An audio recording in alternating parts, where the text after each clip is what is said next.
इतिहास म्हटलं की आपल्याला काय आठवतं? आपल्याला प्रामुख्याने माहीत असलेले भारताचे दोनच इतिहास आठवतात. ते म्हणजे एक छत्रपती शिवाजी महाराजांचा इतिहास आणि आपला भारत देश इंग्रजांच्या तावडीतून कशाप्रकारे आझाद झाला. हे दोनच इतिहासाचे भाग आपल्याला लहानपणापासून शाळेत शिकवले जातात आणि सांगितले देखील जातात. पण जगातील सर्वात जुनी प्राचीन संस्कृती म्हणून मान्यता असलेल्या भारत देशाला हे फक्त दोनच इतिहास लाभले आहेत का? तसं पाहायला गेलं तर यात शासनाचा देखील काही दोष नाही.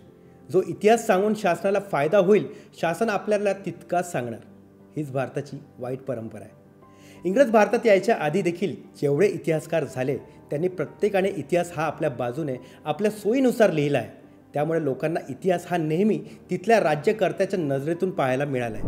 तुम्ही विचारात पडला असाल की मी मध्येच इतिहासाबद्दल का चर्चा सुरू केली.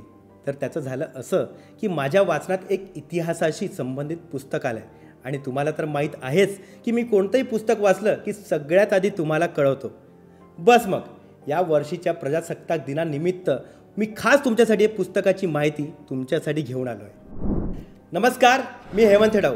तुम्हाला सर्वांना उद्या संपूर्ण भारतात साजऱ्या होणाऱ्या प्रजासत्ताक दिनाच्या हार्दिक शुभेच्छा देतो आणि आमच्या आजच्या या भागाला तुम्हा सगळ्यांचं मनापासून स्वागत देखील करतो.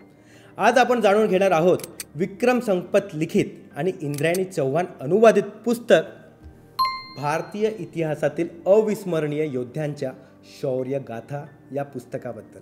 या पुस्तकाचं प्रकाशन मधुश्री पब्लिकेशन यांनी केलं आहे.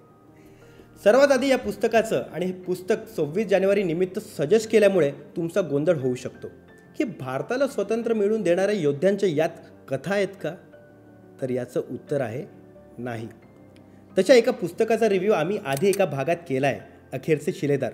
या पुस्तकाचा रिव्ह्यू पाहण्यासाठी तुम्ही इथे क्लिक करू शकता. शिवाय खाली डिस्क्रिप्शनमध्ये त्याची लिंक देखील आहे, त्यावर क्लिक करून हा भाग पाहिल्यानंतर तो भाग नक्की पहा. तर या पुस्तकात आपल्याला त्या योद्ध्यांच्या कथा वाचायला मिळतात ज्यांना इतिहासाने कधी आपली व्यथा मांडायला जणू वेळच दिला नाही. पण त्यांचे कार्य हे भारताच्या स्वातंत्र्यासाठी तितकेच महत्त्वाचे आहे जितके आपल्याला माहीत असलेले लोकमान्य टिळक, महात्मा गांधी आणि इतर. किंबहुना त्यांच्यापेक्षाही जास्त म्हणालात तरी काही चुकीचं ठरणार नाही. कारण यांनी इंग्रजांपासून भारताचा नाही तर मुघलांपासून आपल्या भारत देशाचा, आपल्या हिंदू संस्कृतीचा बचाव केला. त्यांनी त्यावेळी जर आपले शौर्य दाखवले नसते तर आज संपूर्ण भारत या मुघलांचा गुलाम देश म्हणून जगत राहिला असता. म्हणूनच मी आज अशा योद्ध्यांची कहाणी सांगणारं एक पुस्तक मुद्दामून प्रजासत्ताक दिनानिमित्त तुमच्यासाठी खास घेऊन आलो आहे. काश्मीरचा ललितादित्य मुक्तपेढी, राजाराज चोळ आणि राजेंद्र चोळ, गुजरातची राणी नायकी देवी, वारंगलची राणी रुद्रमा देवी, मेवाडचा महाराणा कुंभा, उल्हाडची राणी अब्बाका चौटा, अहमदनगरची चांद बीबी, आसामचा लचित बारफुकान, कान्होजी आंग्रे, बंदासिंह बहादूर, त्रावणकोरचे मार्तंड वर्मा, इंदोरच्या देवी अहिल्याबाई होळकर, मणिपूरचे राजर्षी भाग्यचंद्र जयसिंग, शिवगंगा इथली वेलू नचियार आणि अवधची बेगम हजरत महल. ही त्या 15 वीर योद्ध्यांची नावे आहेत ज्यांना इतिहासात फार स्थान मिळालं नाही, मात्र या पुस्तकात पुरेपूर मान देण्याचा प्रयत्न लेखकाने केला आहे. ही ती माणसं होती ज्यांनी मुघलांची जेव्हा पहिली नजर भारतावर पडली तेव्हा त्यांना प्रतिकार करून त्यांना अनेक वर्ष भारतापासून दूर ठेवलं. आणि म्हणूनच हेच खरे भारताचे स्वातंत्र्याचे हकदार. कारण जर त्यांनी त्यावेळी त्यांचे शौर्य दाखवले नसते तर आज आपण इंग्रजांच्या आणि मुघलांच्या गुलामीतच राहिलो असतो.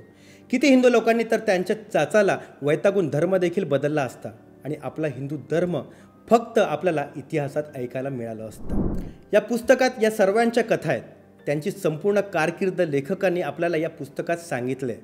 आपल्या भारत देशाला आणि आपल्या भारतीय संस्कृतीसोबत आपल्या हिंदू धर्माला देखील त्यांनी कसे स्वतंत्र ठेवलं याच्या कथा आपल्याला या पुस्तकातून अनुभवायला मिळतात. तुम्ही एकदा हे वाचलात की तुम्हाला देखील कळेल की यांचा लढा देखील किती महत्त्वाचा होता. हे पुस्तक मागवण्यासाठी त्याची लिंक खाली डिस्क्रिप्शनमध्ये दिलेली आहे, त्यावर क्लिक करून तुम्ही मागवू शकता.